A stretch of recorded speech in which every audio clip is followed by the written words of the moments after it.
Twebaza Katonda nti tutuuse wano ku Omega Healing Center ene Father Son Talk tukyadde w'omusumba zeeyi waffe taata Michael Kyazze. Tumwanirize n'engalo. Katonda waffe omwesigwa, twagala okwebaza olw'obudde obulungi bw'otuwadde, atmosphere ennungi gy'otuwadde.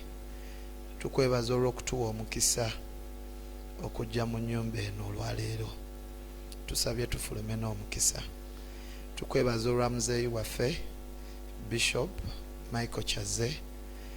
Tukwebaza kubanga omuwadde amaanyi, omuwadde ekisa, omuwadde obuvumu okusigala nga n'olunaku olwaleero akyasobola okwogera erinnya lyo nga tatidde, ng'akyali w'amaanyi nnyo, n'enjiri eri enenya erebukinga ng'ekyali mu mwoyo we. Tukwebazizza Mukama kubanga ate omutuwadde mu mulembe guno ffe okumuyigirako. Tukusabye ayi Mukama, emitima gyaffe myetegefu era tujanjala gy'oli. Leka ebigambo bye tugenda okuwulira bireete enjawulo nnene, bikyuse obuweereza bwaffe bwonna, era naffe tudduke olugendo luno nga tetutya ate nga tusobola okuyimirira mu maanyi ne mu kisa okufaanana byakoze ne byayogedde mu mulembe gwaffe ne mu mulembe gwe, erinnya lyo lyoke ligulumizibwe. Tukwaniriza mu linnya erya Yesu Kristo mwe tusabidde. Tenze nnyo omusumba Hakiza. Taata, tuli kitundutundu ku bangi ab'omulembe gwaffe abakyakkiriza nti bataata bankizo mu bulamu bwaffe mu mubiri gwa Kristo. Waliyo bannaffe eyo abatamanyi makulu oba amaanyi g'ensonga eno, kubanga bayinza okuba nga tebaabisoma, tebaafuna mwagaanya kubiwulira. Nabo tubakiikiridde olunaku olwaleero. Tukukkiririza mu muzeeyi.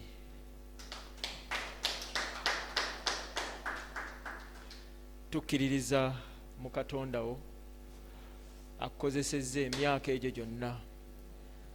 Tulina bye tuwulidde, bye baatutegeeza, tulina bye tusomye, tukuwulidde, era ensonga etuleese wano tugamba nti taata tukwagala. Kuba n'abatono abali wano muzeeyi, tuzze wano okuwulira okuva gy'oli mu mulembe ogufaananako bwe guti, nga bavvoola ekigambo ky'abataata, bavuma bataata n'ebigambo byesobola kuyisa mu kamwa. Naye ffe tugamba nga tuggyeko baganda baffe abo, era tumanyi ne baganda baffe abo banaaba bakuwuliriza bajja kumanya ensonga lwaki bataata tubeetaaga. Bayibuli egamba nti omuntu taliganya kintu okuggyako nga Katonda yakimuwadde. Naye olwaleero owulira ono aseeredde, ono akoze ki, ne Katonda wakisa tutuuse. Nze njagamba bwe nti ndi awantu w'omuntu gwensinga okwegomba bwe kijja mu kusaba. Mpuliddeko abantu nga babuulira okusaba paka lwe namusinkana ng'abuulira ku yali intercession, naye gwatandika nga mu gugu, nga mpulira obulumi bungi bunnuma engeri omulembe gwaffe gye gubadde gubayisaamu, okutyoboola ku njiri obugubi mwe mugibuuliridde, naye nga nze ndi mu mulembe ogutafaayo kyegwogedde, ogutafaayo kyasobola kwogera ng'agamba taata. Ne kinnuma nga mpuliranga ate ogunaava mu ffe ogujja okuba omubi ennyo. Ne ntandika kisabira, neefuuka prayer point. Kati natandika kisabira nga ne bwe mba nsabira byange maliza nsabidde mulembe, Mukama atusonyiwe okuvuma bataata. Waliwo awo mulokodawuni twabavuma nnyo awo, mulokodawuni omulembe gwange. Kati nagenda mu kisenge okusaba ninga Mukama kikomye tefuuka movement, kaga ifuuke movement y'okuvuma bataata. Kyali kitabuse nnyo nga Yesu tubakoze bye tubakoze, naye nga enjiri ebaddewo wano myaka mingi nnyo. Bimuyiseemu biyiseemu, abamu tetulina yadde kye tumanyi ku bigenda n'okutubaako, so nga twagala mu abakiyiseemu era n'abagenziyo ne mujja mutubuulire. leaders okujja awamu in an event. However, I think not fixing olunaku lwennyini tekibadde kyangu naye for one I am very glad to have you in this place.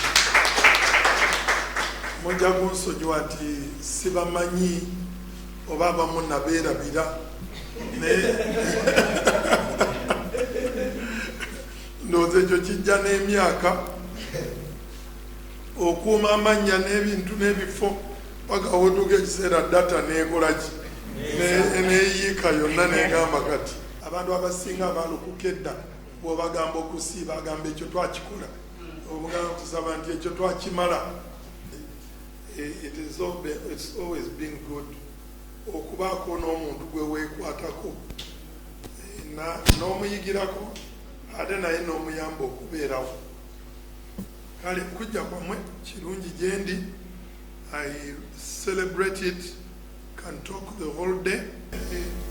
Ekkanisa ezzeerwana okuviira ddala mukama waffe lwe yava wano ku nsi n'agenda, ekkanisa yatandika okutekinga shape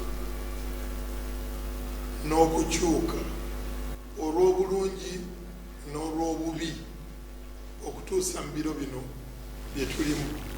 Mukama waffe bw'osoma mu bayibuli egamba nti bwe yali atambula abayigirizwa emabega bwe nga bajja bakaayana, ani asinga munne. Kale ekyo kikulaga nti dynamic y'okutambula kwa Yesu emabega esitula controversy who is greater. It's always been the battle. As he moves, there is always an arising of the controversy. Ani asinga ani, amusinga ki. Kati ye bw'akyuka bagamba nedda mumwe ali omuddu ye mukulu. So alivansinga piramidi yonna nagaa kati nze noonya abantu abawansi batwale omulimu gwange. Unlike the other thing, kati bw'ojja otunuulira movements ezibaddewo oba ne bwogenda ku y'ebikolwa by'abatume 15 nga Katonda atulaga variety ezinaavaayo, kubanga Pawulo ajja n'okwolesebwa kwayita enjiri eyange ne etampebwa muntu, ate nga waliwo Bapetero abazze n'endowooza nti obutume bujja kuba ku musingi ogw'abantu ababadde ne Yesu ne batambula naye. Era Yuda bw'avaawo bagamba tetwetaaga muntu yawulira, twetaaga omuntu eyalaba, eyakwatako, eyatambula naye.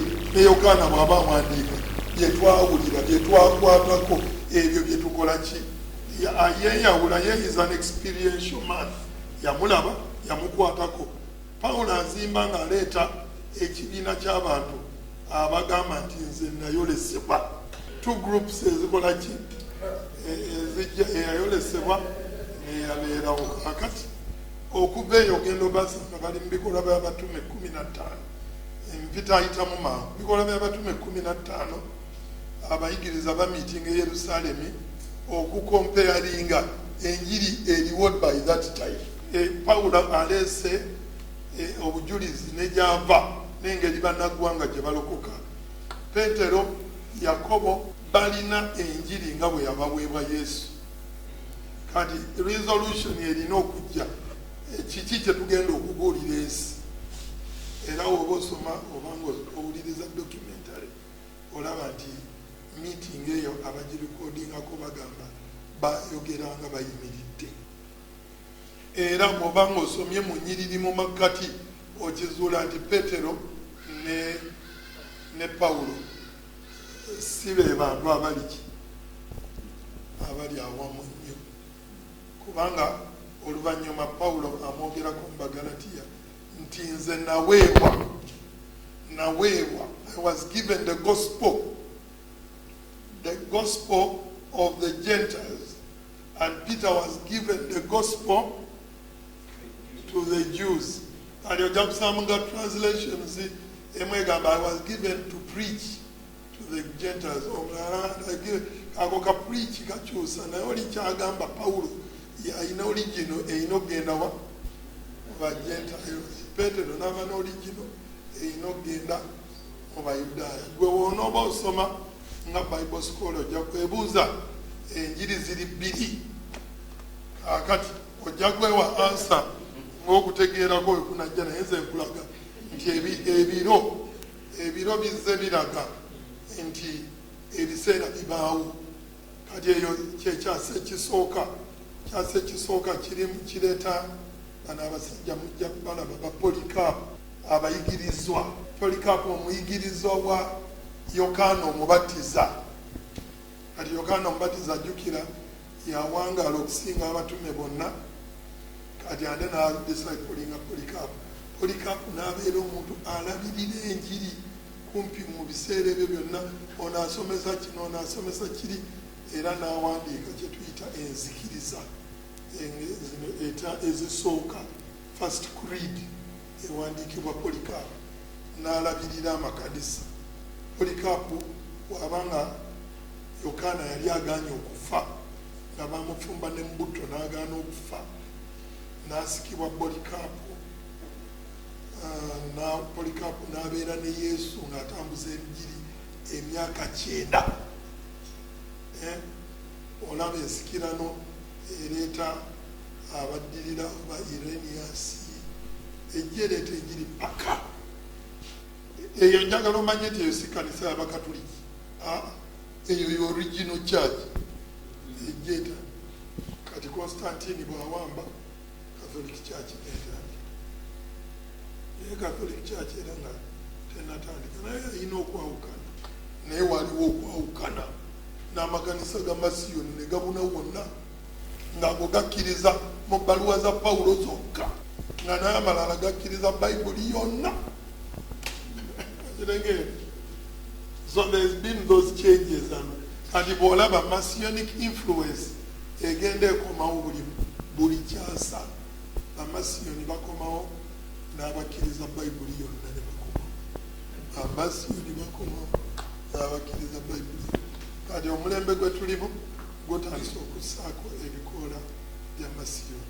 Naye Masiyoni bw'ayingira mu lukuŋŋaana lw'ababishopu abagamba Katonda w'endagaano enkadde si ye Katonda w'endagaano empya. Oli Yawe, ono Abba. Awo yatandise ti Yawe si wakisa, Abba wakisa. Era ffe tugenze ne Abba. Kati bwe tujja tutambula wajjawo omusajja St. Augustine olutandise bebatandika okuyita ba church fathers yayawudde bataata nga bwe twawula abatume 11 tubayita abatume b'endiga, the apostles of the Lamb. Kati bano betulina ennaku zino ba apostle ba church abo Ephesians 4:11. Kati apostle wa Lamb yamukwatako yalya naye era ojja balaba mwebali mu bikolwa by'abantu kubikulirwa apostles of the Lamb. Bible yebaawo. Kati apostles of the church bano bazze ba ascension Katonda n'agaba obutume. Kati kwaba obutume obugabe nze nzikiriza muli obutume bwa Pawulo. Obusooka gwe mulandira ogusooka oguleeta bannamawanga okuyingirawo n'obutume obw'okwolesa. Kati apostle tuba tumufunye. Then ba St. Augustine bwe batandika bomani kye bayita church fathers. Church fathers batandika okukola okutegeka doctrine. Doctrine gye bategeka gye bayita eno yentuufu orthodox doctrine. Kati endala zonna ezitagoberera eyo senfu. Naye ekyo tebakituukako mu lunaku lumu. Waliwo Irenaeus, waliwo church fathers abo bangi nnyo. naye ate bonna tebakkiriza kyekimu. Owulira? So now kati ekiki ekyaresolvinganga differences ezo baatuukanga ekiseera ne bakkiriza nti kati bye tukoze bingi nnyo, tutuule, tumale okutuula tukkaanyeeyo, ate n'ebimu tubikkaanye obutabikkaanyaako, tusobole okugenda bwe tuti. So finally doctrines mweziri, naye buli generation esituka erowooza ereese kipya, naye bw'okikima mu kya kisitule gyekiri. So it is always a repeat. Ati St. Augustine yasooka okusomesa enjiri ya Grace, ne kuddako John Calvin, kati ne kulyoka bw'oba oyagadde okubuuka amajjo ne kuddako omulembe guno abaga nti bafunye a new movement which is as old as 723 BC AD.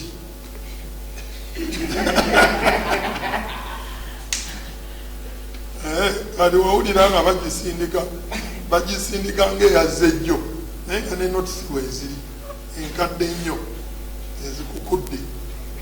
Kati nze nsubscribinga nnyo ku basajja b'omwoyo abakkiriza mu maanyi ga Katonda ng'aba Charles Finney, Father Nash, zikiriza omusajja bamuyita Pelagius, gwe bayita Aminas.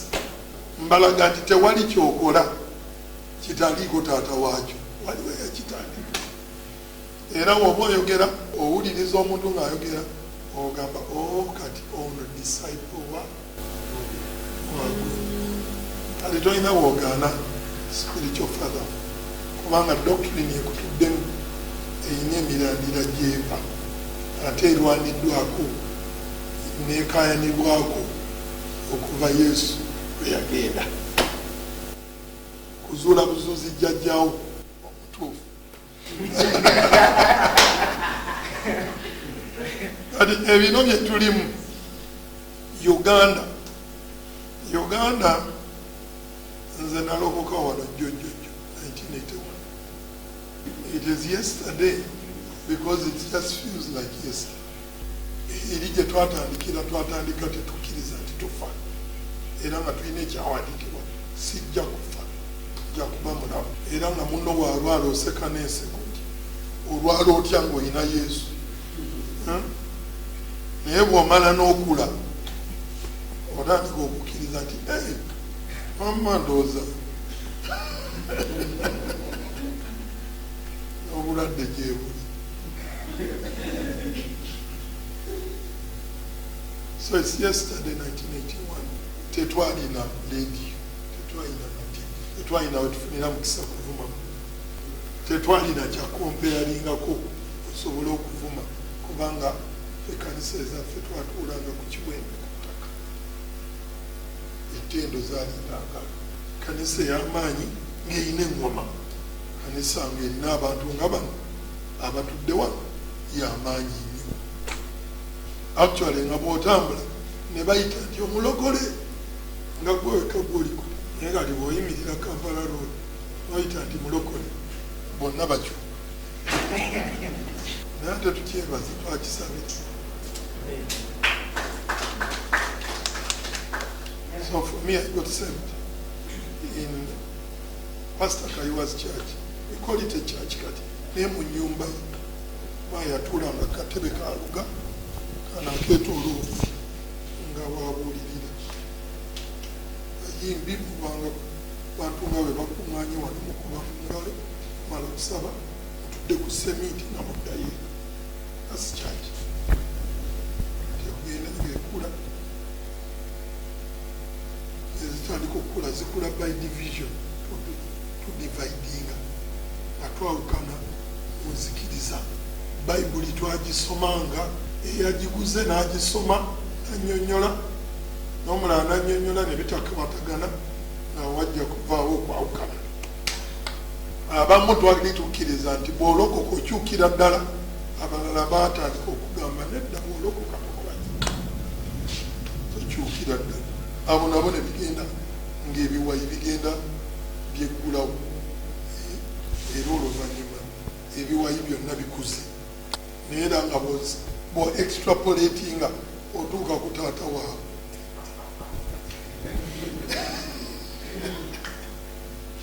So there is nothing happening by accident. It began always somewhere. Nze nasooka okuwulira nti waliwo omusumba akuba mukyala we nakaaba n'amaziga nensiiba namusumba akuba nti mukyala we era ekkanisa eyo saagirinnyamu nate namba okuba otya mukyala we lwe nalaba omusumba omwezi eyasooka eyo nadduka ningamba nemujje tudduke kubanga nze naloboka nzikiriza teri bwezi era nagenda okuwasanga ndi mbeerera n'omukyala gwe nawasa yali mbeerera kubanga ffe eddiini yaffe bwekyo bwe yatambulanga.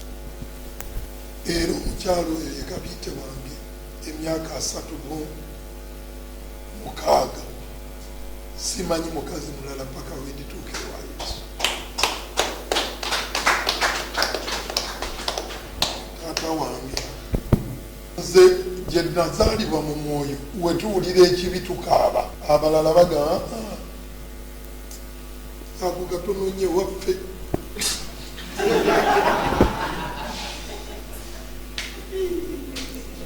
Waliwo omwana eyatuddukako namubbi wange wakuzinda naye nga muyita nemula mwana we bakyukkiriza sitaani okuba muggwe naye yeewuunya lwaki nkiyita sitaani.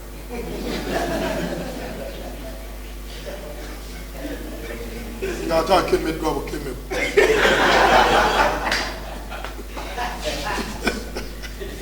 Omutwaje yena kivubo omusumba omu n'amulaba yali muweereza mulungi n'amutwala agenda mu kyaki ye abeera naye kati lumu neyebba najja nagamba musumba wampitanga sitaani naye nazudde sitaani enyiri gy'abeera.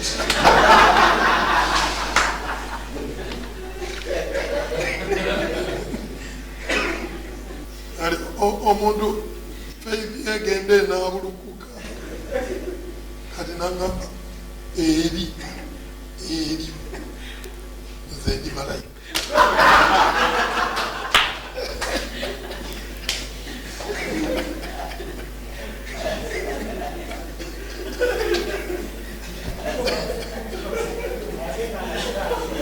Kati nemanya nti kati ekkubo lye ery'okukyuka mu Yesu likomye kubanga azudde ekintu ekipya. Azudde osobola okubba, osobola okwenda, osigala ng'oli muweereza we. Naye oyo nze tanzijja ku my root. Nze template yange ngikuuma ebeera bwetyo. Kyokkiriza kijja kwagaza oba kijja kukyayisa. Okijja kuba gy'oli oba oli kikuuma oba oli kitendewalirwa. Ofune emikwano emingi naye olina eventually olina okudevelopinga DNA eyiyo. Kubanga nze sikiriza nti anointing ekka. Kati anointing eriwo Katonda yagigabadde erina kuweerezebwa etwalibwe. The best you can do, you multiply that, but already what God wants to give akijja ku muntu akikusuula. Ne bw'onoosaba n'osiiba era ajja kulagirira kugenda wantu ofune ky'onookubisaamu. Wojja nekyolina kyakubisaamu. Tojja nga ngenda kuleeta amafuta amajja mu kibuga tegaliiyo. Ne bw'onoosoma Bayibuli tegaliiyo. Kati prinsipe eriwo nti Adamu ye kajja nga talina taata. Okubaawo abalala bonna balina ekkundi, balina gye bava. Eryo ekkundi likulaga nti olina origin, olina kuzaala. The only person who did not have a navel is Adam. Kati tojja genda osabe Katonda omugambe enfuula atalina kundi kubanga yatandika dda. Prinsipe eriwo ya buzaale. Ya buzaale yereeta perpetuity. You cannot be without an origin. Olina gyova. Kale eyo gyova ojja kubisaamu amafuta ago oba ojja kuweereza amafuta amalala nago gagatte mwago tusuubire nti hybrid eneevaamu eneeba nnungi naye oyina kubisamu ekyo ekiriwo. So it always will begin with being fathered through the gospel. So principle ya fatherhood tetulina bwe tugidropinga leero ntandikidde wala siina bwe nyinza ginyonyola naye nze nakituuka ekiseera n'ekikakasa nti toyinza kusumba bulungi okuggyako ng'ofunye oyo remotely oba closely gw'ofollowinga okutereeza obuweereza. Nena pepa gye nabadde nsoma bagiyita heading yabadde mpanvu, let the dust of your rabbi rest upon you. Enfuufu y'omusomesa wo gireke ekukeko.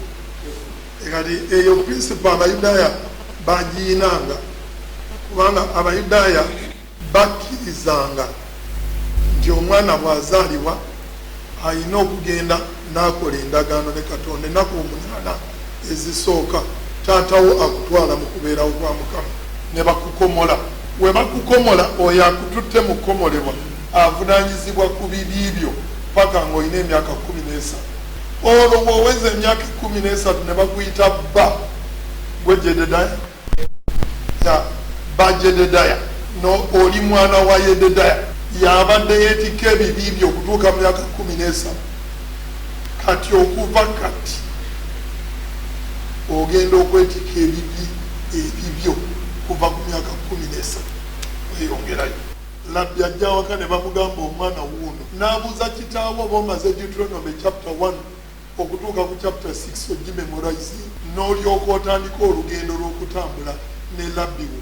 Bano ne bagamba nga bakusiibula ti enfuufu ya labbi wo ekugwengako, kitegeeza mutambulire kumpi nnyo ti enfuufu buli lwefuumuuka egwa ku owulire. Ali okuvaawo omuyudaaya toyina bwojja mulaga muntu kyono yakula talina labbi ate yakula talina kitaawo, kati oyo mwebolereze, kati oyo wa bizibu. Kati principle eyo ejja ekulira mu Jewish culture that a person has to have a father biological and a rabbi who is your spiritual instructor. Ate picture yaabwe gye balaba bw'ovaayo ng'ojjudde enfuufu aga ovubuka amutambulidde kumpi fuufu y'omuyigirizwa. Kati ekigambo ekyo Jesus kyakozesa follow, ebigambo follow me n'ekigambo believe, bigambo binene kubanga abayudaaya balina kye bagamba agreeing with the rabbi, okukkiriziganya ne rabbi, then believing the rabbi, believing oba otandisa okukola rabbi byagamba, agreeing oba okkiriziganya naye. Kati wogirayo Bakoliso 11 imitate me munkoppe nga bwe nkoppa Yesu. Ono kyakulaga ono gw'okoppa alina gwe yakoppa, tebiva mu mpewo, biriko heritage. Kali omukatuliki alina gy'ayita whisper. Waliwo gye bayita whisper yefuga abakatuliki kubanga babagamba nti Peetero bwe yali agenda okufa yakuba akaama. Bw'akuba akaama oyo gwakubye akaama yafuuka paapa. Kali akaama ako oyo waba agenda okufa akakuba omulala. Kali ne kiba nti abantu abamanyi akaama ako buli mulembe abeera ogu. Kali paapa ekimufuula different from all the other people. Bo bagamba mbwa yawulidde akaama.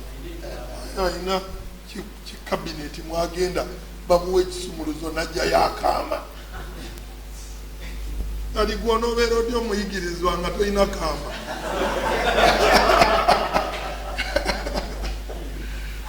Okitegeera heritage erina okujja ng'eri respected. So ogenda okutuuka mu generation eno wajja kubaawo ebirabika ng'ebipya, naye bulijjo ojja kwetaaga omuntu okwebuuza, kubanga history si mumpi nti atandika mu 1980.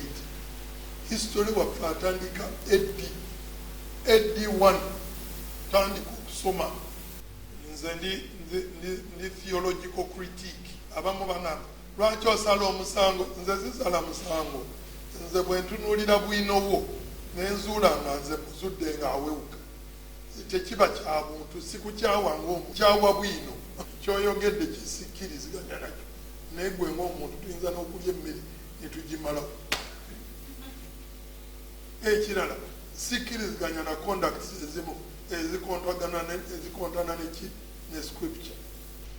Bw'osoma Efeso essula ey'okubiri tandikira ku nnyo 11 olaba omuddu wa Mukama Pawulo ng'annyonnyola bannamawanga Gentiles, bagamba mwe mwali wala nga temuli bakomole, nga temulina Katonda, temuli mu ndagaano, ate ffe twali kumpi, naye Kristo n'abuulira emirembe, ffenna n'atugatta n'atufuula omuntu omu. Kinaye n'agamba Kristo yamenya ebisenge, he demolished the walls of hostility. Kale bw'onooba osabye wall ya hostility ojja kuzuula nti mu tempo ya Solomaani mwalingamu akasenge, baasimbanga akasenge ka fuuti 5, erinnya lyako bakayita Soleki. Soleki ke kasenge akawula Abayudaaya okuba namawanga. Tekakukkiriza genda naye kakukkiriza okulingiza. Bayudaaya baakazimbako ne bakawandiika nako ebigamba bannamawanga tebubuuka ne bujja sayidi eno mwe tubalabira ku Soleki. Kasoleki ako Yesu yakamenya naddira bannamawanga bagende eri obulamu bw'omuntu yenna, doctrine yo ekola Soleki yeyawula by'onokkiriza oluvannyuma lw'omulimu gw'onookola. Si buli muntu kyajja kuyingira mu bulamu obwo afuuka omukisa, ojja kuvunaanyizibwa okwawula by'otikka mu bulamu, ojja kwetaaga akasenga ako Kasoleki. Olaba ebigenda mu maaso, abantu onyumya nabo naye tobayingiramu nnyo kubanga obulamu bw'abantu abalala bwonoona obulamu obubwo. Obulamu bw'abalala bukoraptinga. Ekyo it's not even about holiness, it's about living responsibly. Nze mu kukkiriza kwange nzikiriza nnyo mu kasenga Kasoleki nti waliwo abantu olina okwegendera baleme kuyingira mu bulamu obwo, naye oyinza okukolagana nabo kubanga akasenge ka fuuti 5 okangalala n'onyumya nabo. Taata tweyanziza nnyo. Ensonga eno eya fatherhood mu Uganda batono nnyo abagimanyi, ate era abamanyi obukulu bwayo, ate era n'abagimanyi tebagitegeerera ddala ng'ate bw'otuyambyeko olwaleero okuginnyonnyola. Leero tuli baana, enkya tugenda kubeera bataata. Twesanze mu mbeera nti tuzadde naye ng'ate tetuli bataata. Embeera eno ey'enfuuzi kanjiyite bwe ntyo ekoma etya muffe, yatandika etya muffe ne mu ggwanga lya Uganda? Ekigambo father ffe ng'Abakristaayo tukinnyonnyola kusinziira ku Bayibuli, so si ku kigambo, because being a father, a Jewish father, is different from being. So bwe tuba tutaputa Bayibuli tudda mu context, tugamba Katonda taata mu Yudaaya oba taata Buganda oba Muteeso, kubanga obuvunaanyizibwa bwa taata Omuteeso bwawukana nnyo ku buvunaanyizibwa bwa taata Omuyudaaya. Taata Omuyudaaya obuvunaanyizibwa bwe butandikira mu kyamateeka ekyokubiri essula 6 olunyiriro lw'6 ng'amugamba ebigambo bino byenkuwa leero ojja biwa obiteeka mu mitima gy'abaana bo. Kale Jewish father atandika na scripture, a Spartan Greek father ye wazaala omwana olumuteekawo amuwa kitala genda olwana, omuyudaaya amuwa muzingo, omuganda amuwa ffumu genda oyige. Okitegeera kati concept ya fatherhood eya Bayibuli si teri global, eri biblical. Kati abamu bwe bagamba nti taata tayinza, kati abasoma ebitabo by'Abamerika ne bagamba a father cannot do that to the child. Before you say a father cannot do that to a child, you need to read the Greek culture. Omanye what does the father do as a Greek? Manya a Hebrew culture. Akola atya ng'Omwebbulaniya ng'akuza omwana. Ojja musanga akuba n'embooko yennyini azikubira ddala. Naye ate taata w'Omuamerika agula switi na pisi. Bw'onoosoma obutabo obubiri obwa fatherhood ng'osoma ey'Abebbulaniya n'osoma n'ey'Abamerika ojja kubayo ne bataata babiri ab'enjawulo. Okiraba kati ekigambo fatherhood ne kibeera ku attack kubanga bikubibwa wamu ne manhood, bifiira wamu ne manhood. Kati Sitaani ayagala nnyo buli Sitaani lwaba alimba ajjawo ekyobwataata n'agulumiza ekyobwamaama. Kyova olaba nti bw'owuliriza ensinga egenda efa eba tekyalina bataata. Owulira nga omukubi w'ebikonde amaze nebamugamba baako b'otumira, ntumira maama, tumira basisita bange adduse obulungi, ntumira maama, ayawangudde emisomo, ntumira maama. Omanya nti eri eggwanga lyafa dda, yadde liwangula emidaali, lirina fabriki gye lyaluusa. Era ogenda okulaba awangudde emidaali gya boxing alina jjudde earring yekubye puguuni, kubanga era finally tamanyi how to package this man wagenda okuleeta. So okuleeta bw'ojja ogoberera, Sitaani yeeyuna nnyo abakyala, yeeyuna nnyo okubakozesa n'okubabonyaabonya kubanga amanyi nti abo bw'ababa nga bali traumatized bajja kukuza abalenzi abali traumatized kubanga abasajja bali already damaged. Kati tunuulira amawanga bwe gazze nga gatta abasajja mu ntalo okuviira ddala.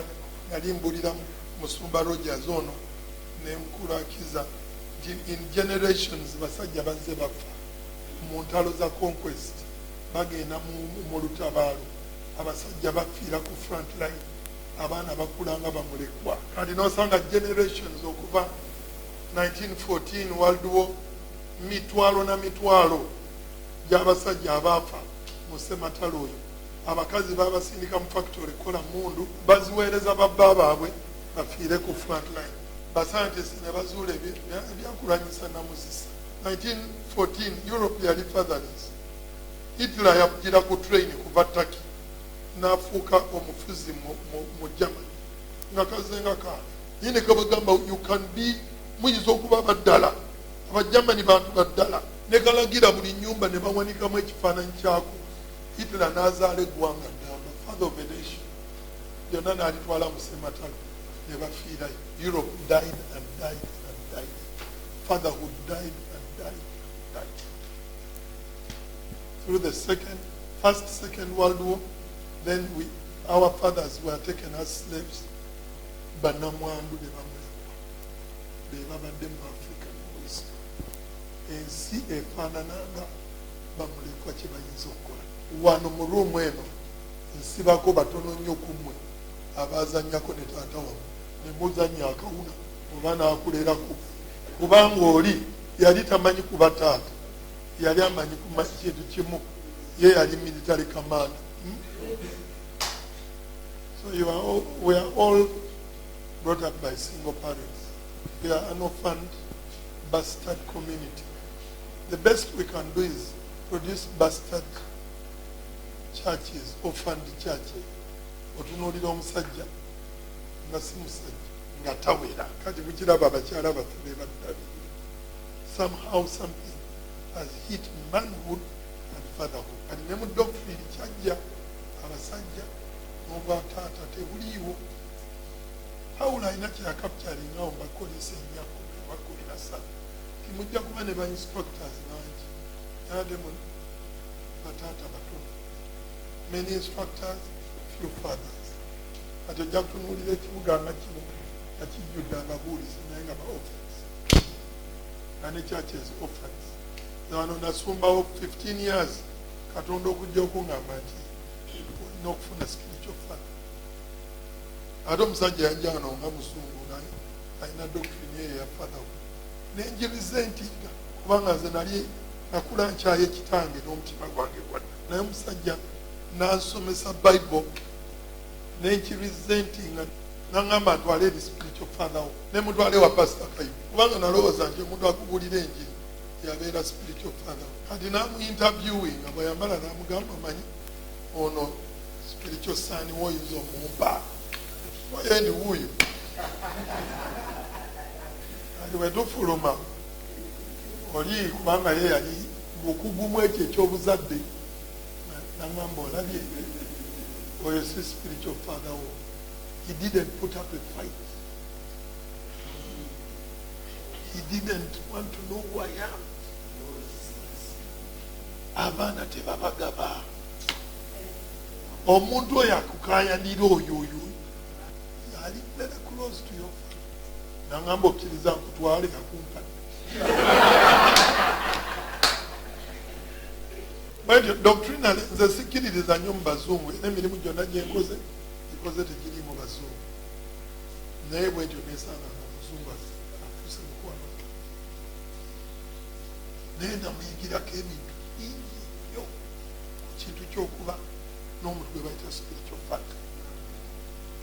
Kubanga bwe namala omukkiriza natandika okulaba ekigambo ekyo father mu Bayibuli nga mwekiri luli nakisoma nga mpitawo lukwakwayo naye nagendanga okulaba kyendaba kitange akola kyenkola. Ono ye mwana wange gwensinga okwagala mumuwulize nga ndaba ebayibuli yonna etambulira ku musingi gwa mwana na taata mwana na taata mwana na luli nali nga sibiraba kati Mukama naŋŋamba nti ekkanisa yo ewonye kubanga obadde ogisumbanga ofa bwenjigira n'okuba jealous for a sheep amabanga omusoma waffe tatulinaako ffe engeri atuleka tuyenjeera nga bwe twenjeera, naye nze enkuba essimu nembuuza owooluganda oli luddawo. Ekinvumya nze bulijjo kugamba nti ekkuba eryo gye tugenda tetujja kudda. So your father, what you do, you don't just pass. So spirit ya fatherhood ogenda okomawo mu kyaki kati bino bye mulaba kati nga bwe mwogera kati nti naye tubavumye nnyo kati waliwo ekiseera mu kibira mulimu kye bayita enkula rhino. Sirowooza simanyi bwekima naye sirowooza nti mosquito zonoona obudde ne rhino kubanga skini eba yafuuka haigiri ng'ekiriba kyafuuka kifuuse raafu kyayitamu kamwa kansi. Kati wano nzize ndaba nti generation ino teri ready to learn, naye anyway you have to press. Olina okunyigiriza okugamba nti ekyo si kituufu n'oleka ne bakuvuma kubanga gwa accountability yo teri kubo eri Katonda. Ate Bayibuli egamba mu Yakobo tizitusanze nnyo naddala ffe abasomesa kubanga ejjinja lyaffe ddene erigendo tupimirwaho. Kati woga nti ndi teacher ndi bishop, ekyo okuba bishop it is accountability. Mujjukira Yakobo bwagamba sura 3 olunyirusooka nti bangi kumwe temwandibadde basomesa kubanga ejjinja ly'omusomesa mu ggulu lijja kuba ddene. Ate tojja kunvuma osirisi nga nina ensonga gye nyinyonnyola kubanga nange kwe kuhangiza minisitule yange eternal accountability. Nze nyombera ku principle. Kati spirit ya fatherhood kati mwe mutunuulire oba okuba graph tunuulire yatandikira. Nze I used to celebrate him kubanga yali gaalidinga eggwanga mu kusaba agamba ye bantu bali mu kusaba ye abantu kati n'atandika ate avumanyi kuba gulaafu awo olabe mwabaali bakuba gulaafu. Kati mubuuze mu bbanga ttono lino amaka ge galuwa kati awo kasita amaka go gaabika oba oyabisa nkitegeera. Katonda akulekako kino ekigulowinga for some time naye nakyo kinona najaba kubanga bayibuli yo tetandika na komiti ya kyaki etandika na family. Bw'oba ojabiza you are going down. Bano abakugoberera bonna bayonsa ekyo bagenda kugwa. They have cheered you when you are going down. oli agenda n'agamba otegeera otya kubanga mbadde mbuulidde enjiri n'abantu okumala emyaka 40 bendi nabo kati si bennali nabo naye wamugambanga nti gondi kiki akakazi kewange nakagobye kiweeraba ojja kubuulira wano waliwo omubuulizi yali mulungi nnyo akamini wano ne mugambako amanyi nyweza amaka naye wagenda mu night prayer emmotoka ye bagisanga yapakinzeeyo kasubi babuuza ate yagenze mu night prayer emmotoka ekola kyekasubi ajja ne mugamba kubuulire mukyalawo yategedde emmotoka ye Yesu n'akaayana naafe mukama ataddeko amafuta n'atutumuka wano yatutumbuka wano emyaka 2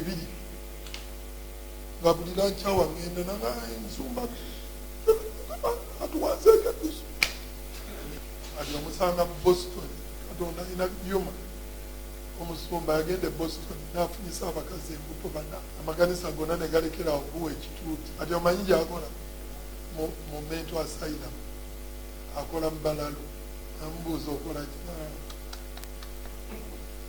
mulimu gw'ebiko okola mu ddwaliro ly'abalala kata mugambe ti actually wali mulalo katonda yakwadimiti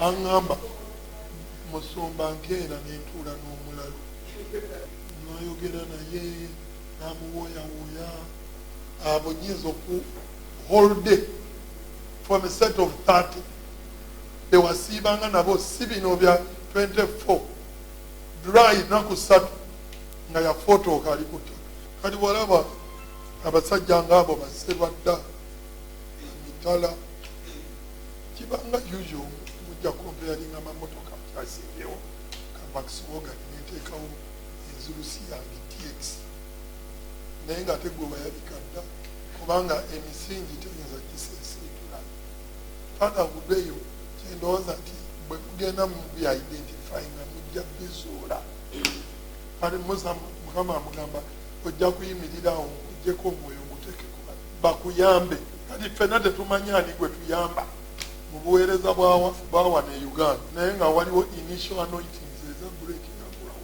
kubanga gweoyinza okugamba nti gwe nannyini mirimu wano mu Uganda ng'ate katonda takuba ng'akubala ku heritage na stewardship anointings zawano ezaali original zetwalaba wano mwalimu eyabo Full Gospel Church oyo Lezel yalimu eya Elim Church erabidde erinnya lye netu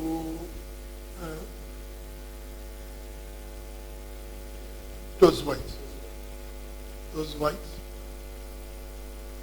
eziri foreign nemujjamu neyo crop ya Lezel those white then netufuna boost mu 1980 ya T.L. Osborne anointing original ginonya ku William Branham kati eya William Branham ojja kulaba weaknesses zaayo bwebanga eri kept pure William Branham anointing eyawukana nnyo ku ya Full Gospel eyawukana nnyo ku ya Elim.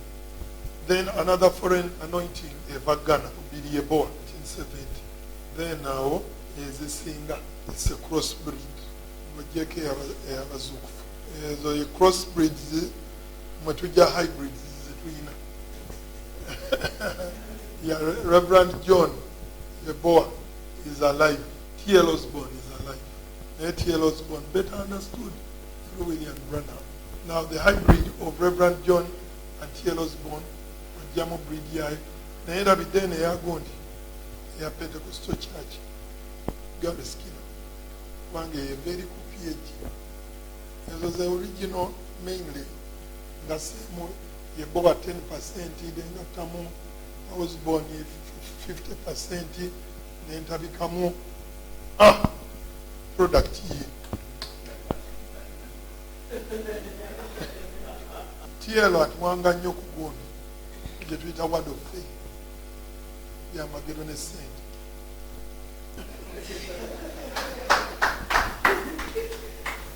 nze tweyanziza nnyo tata tumwongere engalo manyi nti obudde bugenze naye ndooza kano ke kajja okusembayo taata so tukoze nnyo ensobi mu mulembe gwaffe nga tulowooza nti ffe abaliko ffe tutandise bino ffe ba CEO naye nga ate tuli mu nsobi. Oli taata gye tuli osobola otulungamya mu bigambo ebitono bwe tuba tuvudde wano woyinza okugamba nti baana bange kino mukikolenga kino temukikolanga. Ffe abamu tutandika ne tukwata ekkubo ne tulowooza nti tugenda kumaliriza wali ate ne tumaliriza walala nga twetoolodde bwetooloozi. So tubadde tusaba taata ebigambo ebyo byoyinza otugamba nti oyogedde ku kyamaka maka bwe galema tuba tuwedde ekyo kyo tukinywezezza. Mu bulamu bwo taata waliwo ebintu bingi nnyo ebikubaddeko naye osobola okutubuulirayo ebitono obijjukira nti byakyusa obulamu bwo. Naye ndowooza kyensooka okuwa amagezi mulwane nnyo okubanga musobola okuwulira eddoboozi that inner voice nga major things ezinguddeko.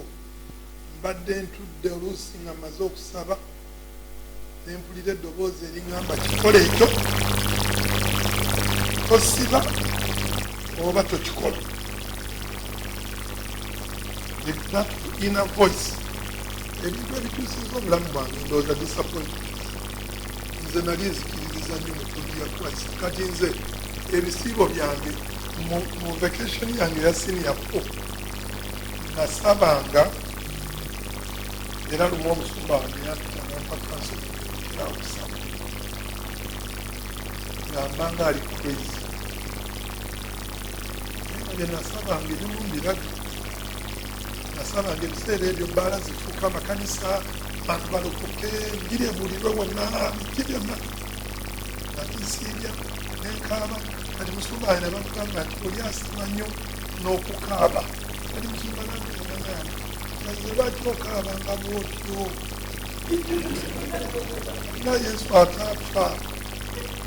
I'm dreaming about a church where presidents go, where leaders are born again. Dreams ezo eziri crazy kati bw'ogenda okula n'olaba nga kino kino.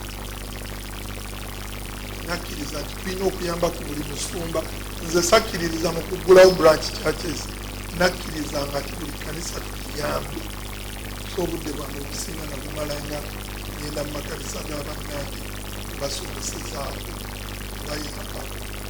Ng'ate mbagalira nno ddala nagenda okulengera nga bo tebanjagala kubanga bwe nabayitanga okujja okunyambako natebajja ate nga nze ready nagenda ama wiki nenjiwaayo esiibi nsabye genda kuba nja kuweereza ekibuye ngende mperezewa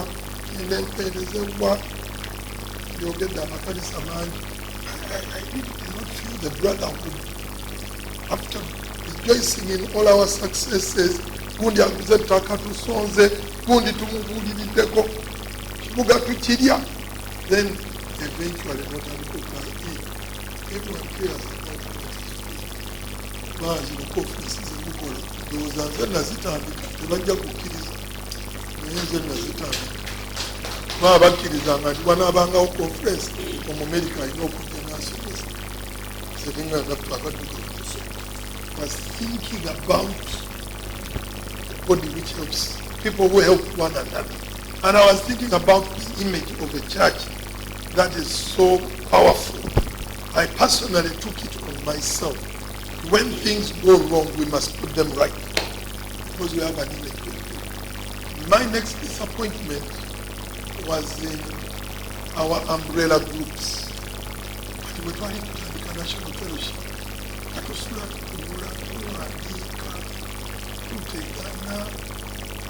Kutegana n'abantu abatali bangukulana nepasitokaiwa nabe toshonere pasitoserwaga kintu tekyali kyangu ekyo kizeemu kibwetere baagala otuggalawo batuyiga bakuba amakanisa mwandisa amakyakyezo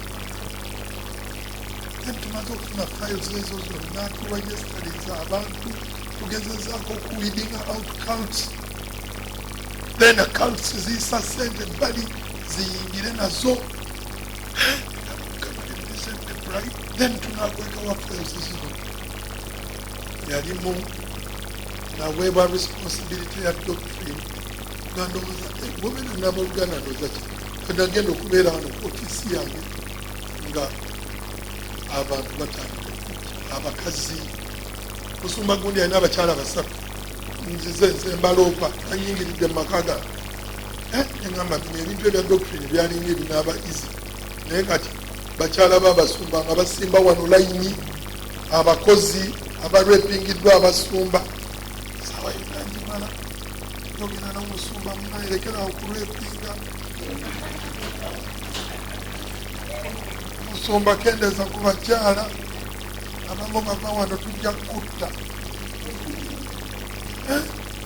naye begenda okuggwako then nefuna abaana basodomu alinga 40 omu yasooka nemusindika mupoliisi mugamba oba byogera gyebiri akola statement poliisi nga agenda okukola mbandi wano dakiika 3 ngaakomyewo amaze okukola statement anga awagambye ngende nkola statement ye waite dakiika lunaku lumu na poliisi ezikunoonya mwana yakoze statement ebyaddirirawo byeso so ku leve eyo ey'okuyita mu time ya sodome ne reality ya sodome mu church, I think I lost hope for revival. And from there, I decided, let this church go where it wants. And the guy can say, Omo mulimu innuendos nakanana. What do you do when your childhood dream is breaking? What do you do when even your ranks are worse? Revivals are when by all get a revival, but them about the revival. The negative revival they turn the killer moment or put them up with what does the books. So then when them are what they maybe Mugendo Kusanga. So I think my biggest disappointment began with how the fellowships are, how do we respect the word of God, how do men of God remain men of God. Umuntu arepiga atya n'amugenda akola atya Sodome n'aligina ebimulowooza nti ndowooza Katonda wange simumanyi woba ailing, I'm ailing on that side, so it's not a healed area. Bwe mba nga nze nkuzimbidde systematic theology wange wawe endowooza we biva nengera biva mu doctrine. We will either decide at a certain point church taking it on olutalo okunonola ebijja oba ekkirize tumundowe. So we muli mwe sesimisawo kubanga ndaba mulu mwe kyemutandikira mu maanyi mu butuufu. We prayed like crazy, we fasted like crazy. Our dream was a purged nation. It's not what we are seeing, but we are seeing much of what we prayed for. Enjiri okubuulira wada abantu okulokoka ebisaawo okujjula amabaala okufuuka ki, all those are answered prayer. But the only thing that has not changed is the leader. Muyayane buto ate edda bonke yatugamba if you want to see a revival, catch fire.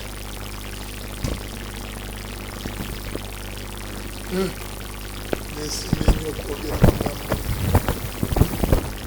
Mukama bamukisa.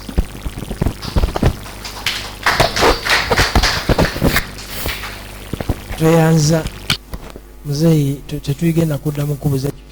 Actually nze byembadde njagala obuuza byonna obizeemu ng'onyonyola naye sorry kale mpulidde okugamba sorry era mpulidde engeri kuyayana kuwalina nabano kibaliko bano abasajja oli ava maya oli avudde wa abantu bava wala naye nga olowooza nti ndi mukukola ekintu ekigenda okontributinga ku kanisa oba okutereera nabaluganda ne bakumenya bwe batyo nga bwe wamenyeka naye emitima gyaffe ogitegese nti tujja ogambe nti mujja biraba mubisuubire. So expectations zaffe zivuddeyo eno zina we ziri tuleme kumenyeka. Amina. Naye tuzze wano taata basically webale kwogera naffe naye kyetugenda okukola ekisembayo kyakwenenya manyi nti naffe tuyinza okuba nga tucontribute ffe okumenyekako ffe twakumenya wali olwanira kanisa of which ekanisa bebaffe n'abagenda okujjawo kati ffe tufa nnyo ku misingi ffe tufa ku mabaati gwe mulembe gwaffe amabaati ne tutegedde tumaze ne tutegeera n'abaana abasumba nti byonna byonna mpewo olina n'ekirala kyongamba ekisinza okunkomako nti olaba nti Kayongo omukoze kino mwe mumanyi nti kipya naye muyinayo taata mu kino tetulina kye tukola kipya buli kye tukola tukiddiŋŋana so twagala kwenenya basically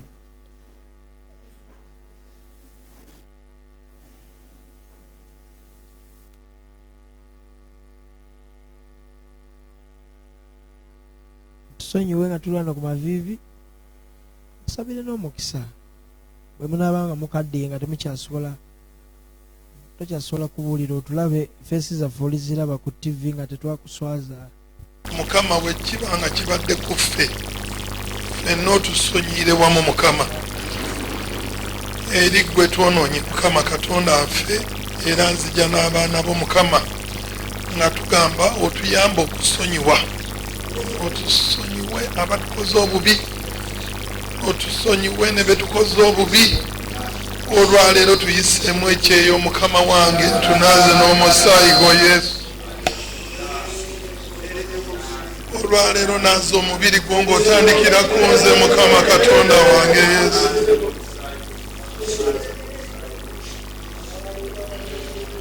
baffe mukama kitange ffe banafu ffe bavodde ffe tukoze ebitali bituufu mukama ojja ebikolimo ku nnyumba zaffe ojja ebikolimo ku baana baffe ojja ebikolimo ku kanisa ojja ebikolimo mu lujja lwaffe olwaleero tunaaze taata olwaleero tunaaze mukwano gwaffe olwaleero mukama otunaaze eri gwe wekka gye twonoonye mukama eri gwe wekka gye tukyamidde mukama tulese amakubo gaffe ne tutambulira mu kwagala kwaffe oyingire mu kifo kino olwaleero taata otusonyiwe twava olaba kitaffe ab'omubiri twava olaba kitaffe ab'omwoyo mukama tetweyagalidde mu bulamu buno olw'obutamanya kifaananyi kya taata olwaleero okuŋŋaanyiza abaana b'omukama otuleese wano olwaleero mukama wange gw'omanyi mukama kyotegeka kati ne mu kikolwa kino gw'omanyi kiki kyotegula olwaleero taata tegula olwaleero taata tegula serebo sherererebo rondererebo serererebo omuzimu ogwatta bakitaffe omuzimu ogwatta ekkanisa omuzimu ogutuwemudde omuzimu ogutuvodde yise ekyeyo taata yeeralongoose emitima gyaffe taata leeta okutegeera n'okumanya mukama waffe kweka ekigambo ky'omu mitima gyaffe mukama wange leeta okudda obujja mu bavubuka leeta okudda obujja mu bavubuka mukama batukuŋŋaanye ffe abasaasaanye bwe tuti taata ng'eddoboozi erikowoola terikyawulikika ng'abaana bo bakaaba nga kyaki zitunoonya nga tezitegeera taata yaluwa ng'abaana tubatadde babuze nga tubagaba nga abagaba ebinyeebwa kitange Yesu Kristo saasira olwaleero taata otunuulire ekivudde mu ngalo z'abaana bo oleete ekisa mu ssente zaabwe n'emirimu gyabwe weegulumize weka mukwano gwange kitange nzikakkana mu maaso go ng'omuddu wo Yakobo Yokaana bwe yagamba kikiŋŋwanira nze okukendeera Yesu eyongera okungulumira tulage ebyamagero ebisigaddeyo bye tutannalaba tulage okudda obujja kwe tubadde tetunnalaba situla abaana baffe situla abaweereza bano ti omukisa oguli ku bulamu bwange gwendabye ng'onzija mu myaka gyange egy'obuto kutuusa kati ogusobola okuyitawo n'okutuula ku baana bano gubatuuleko era mukama by'ompanisizza bwe bibaako gwe birina okubaako ng'ali mu kizibiina kino obuwanika bwange mbuyisaawo bwonna bugende eri oyo gwekikwata era wabaawo kyompadde ekirungi wagamba bye nakuweera obuwebyo gabanga buwa buli ekiri ku bulamu bwange ekirina okusumulula olwaleero gyesumulule yesu olonyera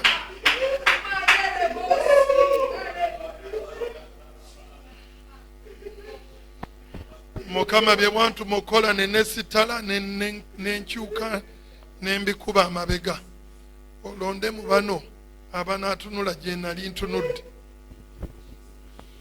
abanaakabira omubiri gwo abanaalumwa kwabo abazikirira okyuse ebigere byabwe taata mu kisenge kino tusuulamu greatness mu kisenge kino suulamu greatness suulamu amafuta nze nja kwebaza kitange nja kwebaza taata olw'abaana bano booleese gyendi omukisa gw'ogusinga byonna gutuule ku bonna ezibadde ensozi ziseetebwe ebibadde ebiwonvu bijjuzibwe agabadde amakoona gatereere ebibadde amawanika nga makalu gajjule balabe ekisa kyo bwe ntyo bwe nsabye taata kubwa Yesu Kristo Mukama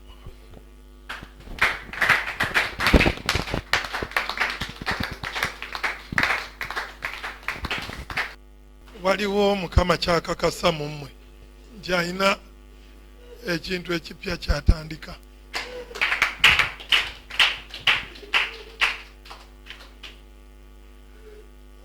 he will ride you nga Yehu bwe yavuganga embalaasi n'abantu ne bagamba teri avuga mbalaasi bw'atyo wabula Yehu as Jehu rode his horse in a distinct manner. May God ride you in a distinct way. I grant that the blessing of this ministry and this house rest richly on all of you. None of you will beg for bread. In Jesus' name I pray.